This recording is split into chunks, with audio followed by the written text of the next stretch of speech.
সুপ্রিয় শিক্ষার্থীরা, নতুন আরো একটি ভিডিও টিউটোরিয়ালে তোমাদেরকে স্বাগতম। আজকের আলোচনার বিষয় 3.1 এর 15 নম্বর সবথেকে ইম্পর্টেন্ট অংশ। আশা করি তোমরা স্ক্রিনে দেখতে পারতেছো, খুব সহজে বুঝবে। যদি কেউ না বুঝো অবশ্যই কমেন্টস করবে।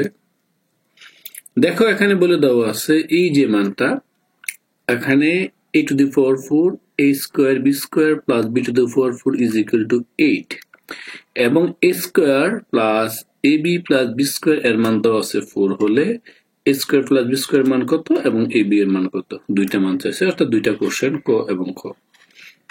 আশা করি তোমরা খুব সহজে বুঝবে। আমি প্রথমে যে মানটা দিয়ে দেওয়া আছে, আমি ক নাম্বারটা সলভ করব। যে মানটা দিয়ে দেওয়া আছে মানটা লিখে ফেললাম। এই মানটা এখানে, এই মানটা দিয়ে দেওয়া আছে। এই মানটা থেকে আমরা এখানে কিন্তু দেখো মাইনাসের মান নেই, দেখো এখানে প্লাসের একটি মান দেওয়া আছে, a square plus ab plus b square. আমাদের এখান থেকে মেইন উদ্দেশ্য থাকবে a square minus ab plus b square এই আকৃতি তৈরি করা। আশা করি তোমরা বুঝতে পারছো। এর জন্য আমরা যে কাজটি করব, এটা হচ্ছে এই সূত্র যেটা দিয়ে দেওয়া আছে, এই যে মানটা, এটাকে আমরা মাইনাসের সূত্র অর্থাৎ a square minus b square সূত্র বানাবো, চেষ্টা করব। আবার দেখো এখানে তারপর লাইনটাতে দেখো এই a to the power 4 কে আমি লিখতে পারি এই a square plus a square. আশা করি বুঝছো। তারপর 2 লক্ষ্য করো a square a b square লিখলাম। বাট এখানে দেখো, এখানে কিন্তু শুধু ab, বাট আমি এখানে 2ab লিখলাম। 2 এটা যেহেতু ছিল একটি a স্কোয়ার b স্কোয়ার, লিখেছি দুইটি, তাই দুইটি লিখেছি, তাই একটা বিয়োগ দিলে কিন্তু দেখো, এই বিয়োগ দিলে কিন্তু আমার মান এই a স্কোয়ার b স্কোয়ার হয়ে যায়। তাই এই মানটা অবশ্যই বিয়োগ করতে হবে, না হলে আমার এই ফাইনাল যে মানটা আছে হবে না। আশা করি তোমরা বুঝতে পারছো। তাহলে আমরা এই কাজটা এখন সলভ করে দেখাবো, অর্থাৎ এই কাজটাকে কি করেছি, এই জাস্ট এই অংশটা তোমাদের একটু ক্লিয়ার করে বোঝাচ্ছি। দেখো এখানে ছিল শুধু a স্কোয়ার b স্কোয়ার, এখানে 2a স্কোয়ার b স্কোয়ার নেওয়ার কারণে এখানে কিন্তু দেখো এখানে মাইনাস দিয়ে দিচ্ছি, অর্থাৎ এখানে দুইটা থেকে একটা বিয়োগ করলে আমার কিন্তু এইটি হয়ে যায়। বুঝতেই পারছো। এবার দেখো প্লাস এই b to the power 4 কে রেখে দিলাম, এই b to the power 4 কে রেখে স্কয়ার করলাম। এর জন্য দেখো আমাকে এটা হয়ে গেল এই a plus b whole square. কেউ যদি না বোঝো তোমাদের জন্য আরেকবার আমি বিষয়টা দেখাচ্ছি। দেখো এই যে মানটা দিয়ে দেওয়া আছে, এটার মান হচ্ছে ধরো এই a square minus b square. আমি চেষ্টা করবো তোমাদেরকে ক্লিয়ারলি বোঝানোর জন্য। অর্থাৎ দেখো আমরা সূত্র আছে a square minus 2ab plus b square. এর সূত্র আমরা জানি a মাইনাস b এই হোল স্কয়ার। ঠিক দেখো এখানে এইটাকে যদি a ধরেছি a স্কয়ার, এখানে প্লাস 2ab ধরলে এই plus 2ab plus 2ab plus এই দেখো b স্কয়ারটাকে b ধরলে b স্কয়ার। সূত্র হচ্ছে a plus b whole square, তাই a plus b whole square সূত্র আমরা এখানে লিখলাম। লিখার পর আমরা দেখো এই যে মাইনাস যে অংশটা দিয়ে দেওয়া আছে, মাইনাস অংশটা আমরা এখান থেকে বাদ দিয়ে দিলাম। এই যে মাইনাস অংশটা, এটা এখান থেকে বাদ দিয়ে দিলাম, অর্থাৎ এটা এখানে রয়ে গেল। আর কি এইভাবে এই মাইনাস অংশটাকে এই মাইনাস লিখে এ বি লিখে স্কোয়ার করলাম, কারণ এটা মানে হচ্ছে এ স্কোয়ার মাইনাস বি স্কোয়ার। এবার আসো থার্ড স্টেপ। তাহলে এটা দেখো আমার সূত্র যে আমার প্রথমে বলেছিলাম আমি এ স্কোয়ার মাইনাস বি স্কোয়ার তৈরি করতে হবে, এটা কিন্তু হয়ে গেল। দেখো এ স্কোয়ার মাইনাস বি স্কোয়ার, এর সূত্র হচ্ছে এ প্লাস বি আর এ মাইনাস বি।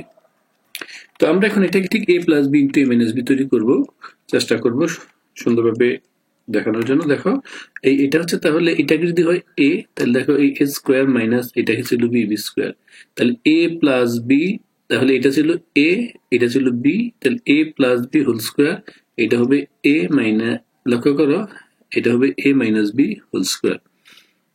দেখো এখানে a প্লাস b, একটু এই লাইনটা একটু আগে লিখেছি, এটা হচ্ছে তোমার, এটা যদি আমরা বাদ দেই, মনে করো এটা নেই, সাপোজ আমি এখানে দেখাচ্ছি, অর্থাৎ এই স্কোয়ার মাইনাস এই দেখো, মনে করো এই মানটা এখানে নেই, মনে করো এই মানটা এখানে নেই, তাহলে দেখো এই মানটা হচ্ছে a প্লাস বি, তাহলে a square minus B square.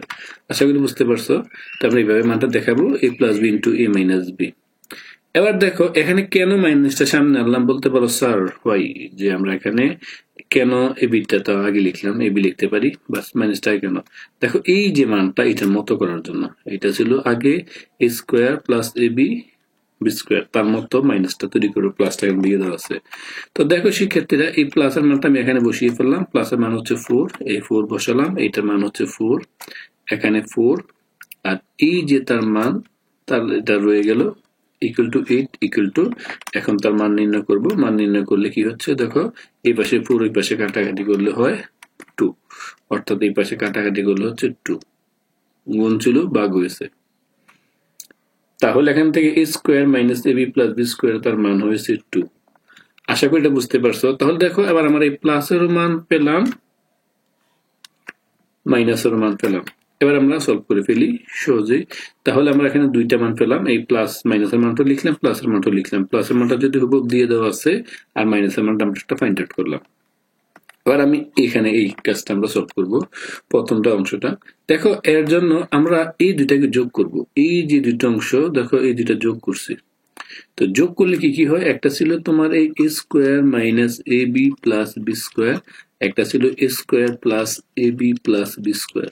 যোগ করলাম, যোগ করলে কি হয় দেখো তো, এই দুইটা কাটা যায়, দুইটা a স্কয়ার থাকতেছে প্লাস দুইটা b স্কয়ার থাকতেছে। আশা করি বুঝতে পারছো। তাহলে আমরা এই কাজটা এখন সুন্দর করে বুঝিয়ে দেবো যেন তোমরা বুঝো। জাস্ট আমি 1 2 এর মান লিখে আমি যোগ করব, যোগ করার জন্য এটা দিয়েছি। দেখো যোগ করলে থাকছে 2a স্কয়ার b স্কয়ার, একটু আগে আমি দেখিয়েছি 2a square plus b square. আবারও বলি, কারো যদি প্রবলেম মনে হয় তোমরা পাশে রাফ করে নিয়ে, আমি একটু সরাসরি করে ফেলেছি। বি স্কোয়ার এটা হচ্ছে তোমার a square minus ab plus b square. দেখো একটা মান ছিল 2, একটা মান ছিল 4। যখন আমি যোগ করেছি এটা কাটা যায়, থাকতেছে 2a square plus 2b square is equal to 6।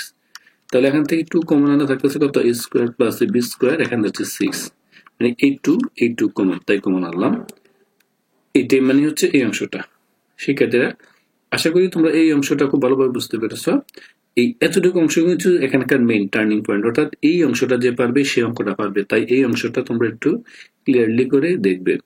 তবে এখান থেকে আমরা এই যে 2 স্কয়ার প্লাস বি স্কয়ার নির্ণয় করতে বলছে, আমি একটা এখানে গুণ ছিল, পাশে গেলে ভাগ হয়, কাটলে হয়েছে 3।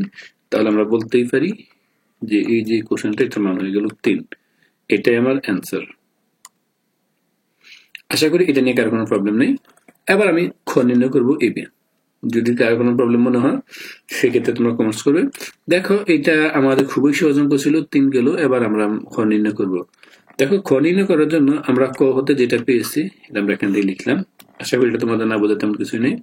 তারপর এবং এই a square minus ab, a square minus ab, এই যে মানটা নির্ণয় করছি, এই দেখো মাইনাস ab, এটা মানে এখানে 2 লিখলাম। এবং আমি আরেকটা এই যে মানটা দেখো, এই a স্কয়ার মাইনাস ab, এই দুইটাকে এট এ টাইম একসাথে আনলাম।